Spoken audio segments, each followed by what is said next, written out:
Hi, my name is Angela, and today I will be demonstrating how to obtain a full set of vital signs.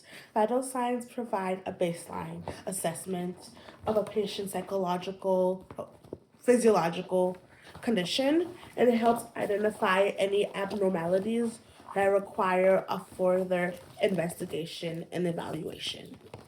So I'm just gonna lay out my items here that I'm gonna use. This is a stethoscope. It can be used to measure heart rate, respiratory rate, listen, blood pressure. This is a blood pressure cuff. And then this is my SpO2 reader. And finally, that reads your saturation of blood oxygen. Um, and then, yes, those are all the tools I'll be using today. So first I'll begin, finally, a thermometer, which I will first begin with the temperature. Temperature reflects the body's ability to regulate heat and may indicate an infection or inflammation. So I will do my temporal temperature just because I don't have a patient right now. So that is 37.1, which is a little high, but in the normal range. The normal range is 34 to 37.7. I will now record the patient's temperature. This is my pretend sheet. So temperature 37.1 Celsius. It falls within the normal limits. Next, I will find the pulse. I will also find the SpO2. Next, I will find the pulse, which reflects the heart rate, the rhythm, and the overall cardiovascular function.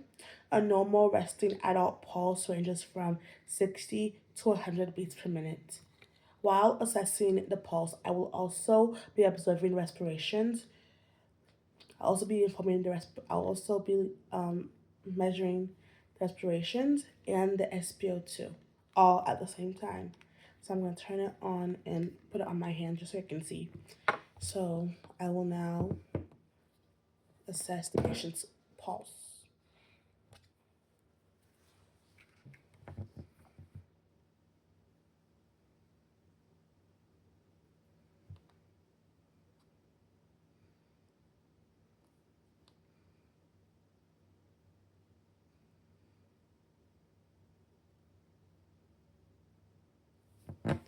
Okay, my patient, which is me, SpO2 is 100, and for tech purposes, I measured the pulse for 15 seconds and multiply by 4. So I measured 6 breaths in that 15 seconds and multiply by 4. That's a 24 respiratory rate. And then I'm gonna get the pulse rate from this SpO2 collector because it makes it easier for everybody. And it is 98 right now, which is also in a normal range. And SpO2 is also normal. Anything above 95 is normal. And so you might be wondering, if the SpO2 measurer measured the heart rate, why did you put your stethoscope on and measure the patient's chest? I was measuring my patient's respiratory rate when I did that. So the respiratory rate is what we call a conscious control function, which means if I had informed the patient that I was specifically measuring the respiratory rate with my stethoscope, they might have held their breath, breathed different, or any sort of thing, which would have made the measurements not accurate. So that's why I did that. So now I'm gonna write down my measurements and if they're normal. Yes, and yes, they've both been normal so far.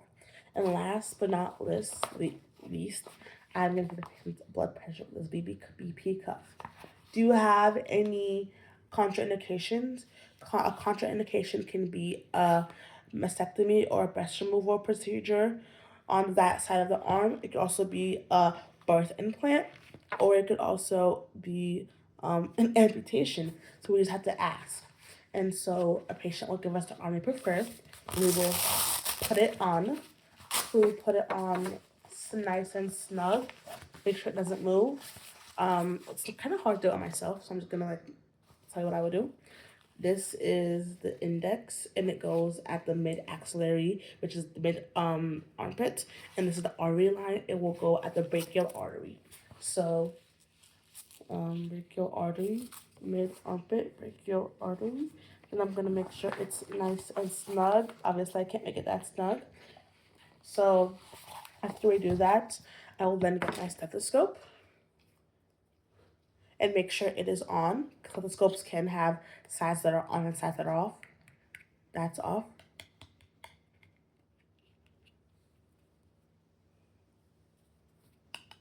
That's off. Now it's on. So now I'm gonna just put that right here at that artery junction, and I'm gonna make sure my right blood pressure cuff is closed, and I'm gonna pump. 1, 2, 3, 4.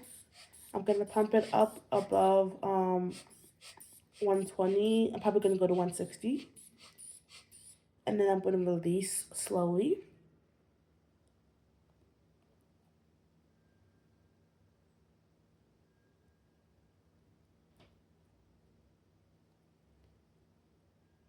So I first heard a heart rate at 130, which means that's systolic, and I last heard a bump at 60, which means that diastolic. So the blood pressure is 130 over 60, which is also falling in the normal range. The normal range for systolic would be 100 to 1. No, for systolic is, hold on, my notes, I'm sorry. For systolic is 100 to 120, and for a diastolic, the normal range for that is 60 to 80. Okay, so that is how to measure a patient's blood pressure vitals. So now I will take all this information I have collected and give it to the appropriate provider, such as the nurse practitioner, physician assistant, or physician, so they can interpret the findings and correlate with them the patient's system symptoms and determine the next steps in care. Vital signs are essential because they provide an immediate observation picture of a patient's condition and serve as a foundation for clinical decision making.